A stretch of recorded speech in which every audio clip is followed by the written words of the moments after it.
The problem is I can't drop this bit because it ties back to the beginning, it sets up the end, and it's sort of the emotional through line of what the show is about.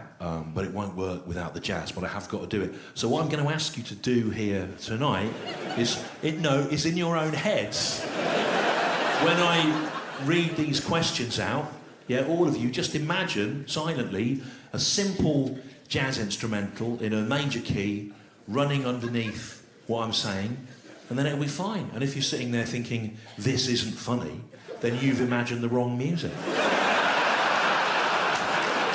Because it fucking is funny.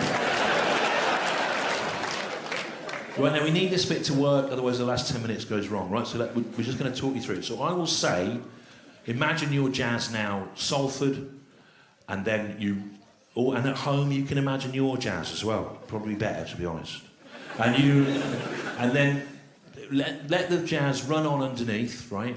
When I start reading out these questions, just sort of dial it down a little bit, and then bring all the jazz up together at the end. Yeah, okay. There's a lot of people that are really struggling here in Salford. Let's talk you through it again. So I will say, no, we need this to work, because otherwise the last 10 minutes go. So I'll say, imagine your jazz now, Salford. Run the jazz on underneath. Simple. Just keep it. There's no need to do anything. Don't go mad, you know.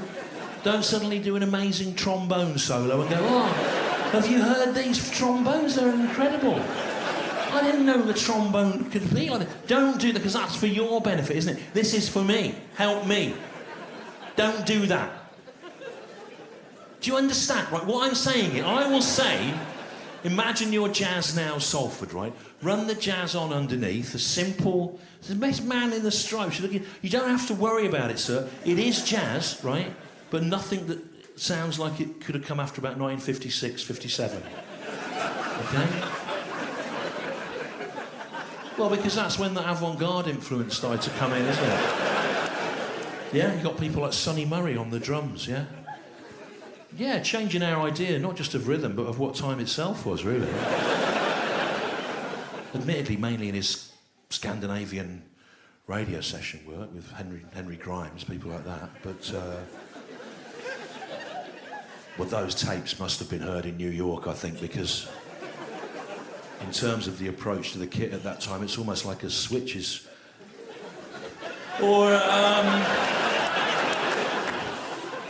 someone like Albert Ayler on the saxophone. A lot of you, like ravers from here, you'd think, oh, that just sounds like old gospel music, and it does.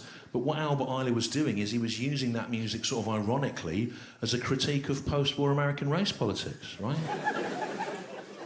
And both those things are great, but they're not really relevant to what we're trying to do. Yeah, just park that. Worry about that. Get back on board. I will say, imagine your jazz now, Salford. Run the jazz on under... Look at you, you're going, what kind of lineup is it? It doesn't matter. Just a simple trio, mate. Can you do that? Just drums, bass, not the fucking Sun Ra Orchestra. 20 blokes dressed as Egyptians from space throwing mincemeat into a well, or whatever the fuck it is they do, in a publicly funded venue. Right? So, don't do that. I will say, listen, this is being filmed, right? So pay attention, right? Let's get this good. I will say, imagine your jazz now, Salford. Run the jazz on underneath, simple trio, that, you know, give everyone a solo if you must. I'd rather you didn't. But if you do, keep it in the same key, yeah? Don't think, oh, let's go like Eric Dolphy, dissonant, challenge the fascism of harmony. Don't do that. Same time signature. Don't think, oh, I'll leave the drums in 4/4, everything else in 6/8. After 28 bars, they'll all meet up at the end like Van de Graaff Generator. It's not fucking prog rock wank that this is jazz. Jazz, Salford. I will say, imagine your jazz. Run the jazz on a simple 3 or 4, run it underneath, keep it the right side of the 50s avant-garde explosion, yeah? Simple trio.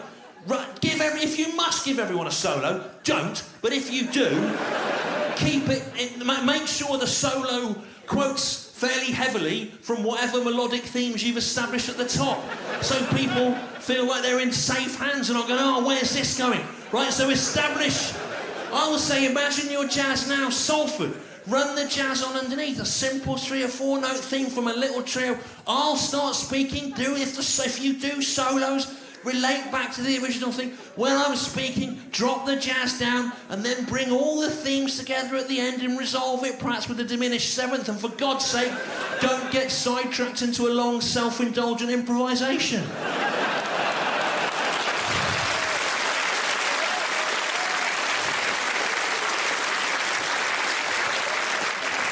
That was touch and go, wasn't it? Do you think, people at home, I'd still be doing that routine if it was normally received with that level of bafflement? That's normally flying out the traps. That's people going, what's this? What's going on? He's doing some kind of lecture. Of course I'm not.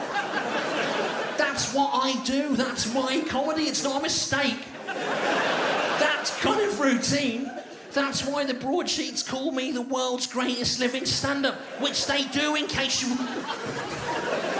Why have we not heard of him? I don't know. There's been an administrative error.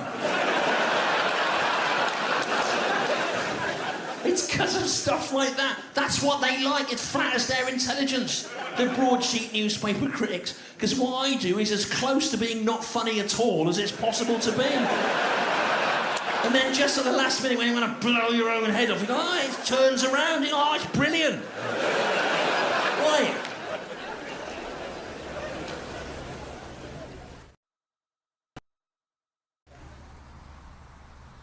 So we're going to read out the